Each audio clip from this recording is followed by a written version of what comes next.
Is that true? I said, is that true? What do we want?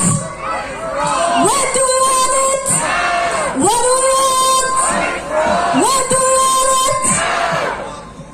Folks, there are 160,000 empty Irish homes.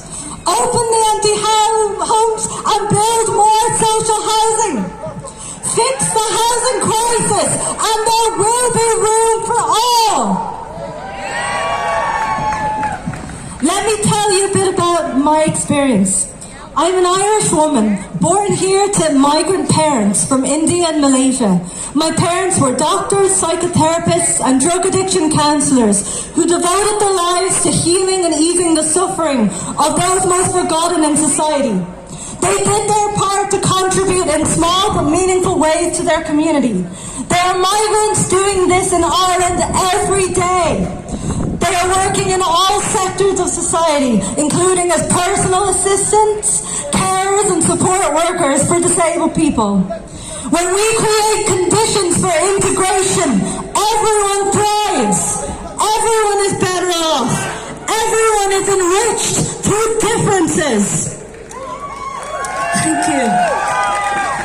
The best example I know of integration is a multicultural Discovery Gospel choir based in a church off O'Connell Street. From this little sanctuary, you can hear people from all over the world singing in over 20 different languages. It's the most beautiful vision I know of what our nation could be. A nation, according to Roger Casement, is a very complex thing. It never has consisted solely of one blood or of one simple race. It is like a river which has many sources, many converging streams before it becomes one stream. We cannot shut off all the streams and flows of movement of people across the world, and we shouldn't, because the lifeblood of a nation is its diversity. In the disabled community, we have Disability Pride Month, which is for all disabled people and celebrates disability as a natural and beautiful part of human diversity. What we are defending here today and what we should want to become is the best possible version of Ireland. And we can only do that when we welcome and embrace the humanity of Irish people and all who would be Irish in all our collective diversity. And we must include disabled people in that. Disabled voices are routinely unheard. We currently have one of the worst regressive policies in our history bring forth in a green paper, which would put disabled people into tears based solely on our capacity to work and force 84% of us to engage with intramural workers in order to keep our basic disability supports. The concerns of disabled people are not being taken into account even by progressive parties and social movements in the current proposed changes to the Constitution and the March 8th referendum. Thank you to Chéile and Pride Ireland for making space for us here in one of the rare marches to include an accessible route halfway through. We used to be proud to be known as the land of 1,000 welcomes. That is the absolute best part of being Irish. It's being the friendliest person in the room.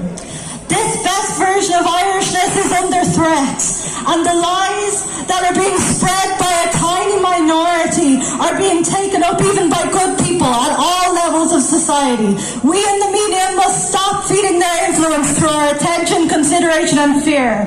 We should never have to live in fear. Yet there is so much of it now among the migrant and disabled communities, many of whom were too afraid to come out today for fear of riots. It shouldn't have to be this way. We're here to make clear who the real enemy is. Neither refugees nor disabled people or those on social welfare are to blame for the failures of government. Refugees are bearing the brunt of legitimate but completely misdirected anger at the conditions caused by capitalism and the state's neglect. Look after the Irish, they say. not looking after Irish people. But they're not looking after any of the people in Ireland. Immigrants are not coming here and taking your jobs or your houses.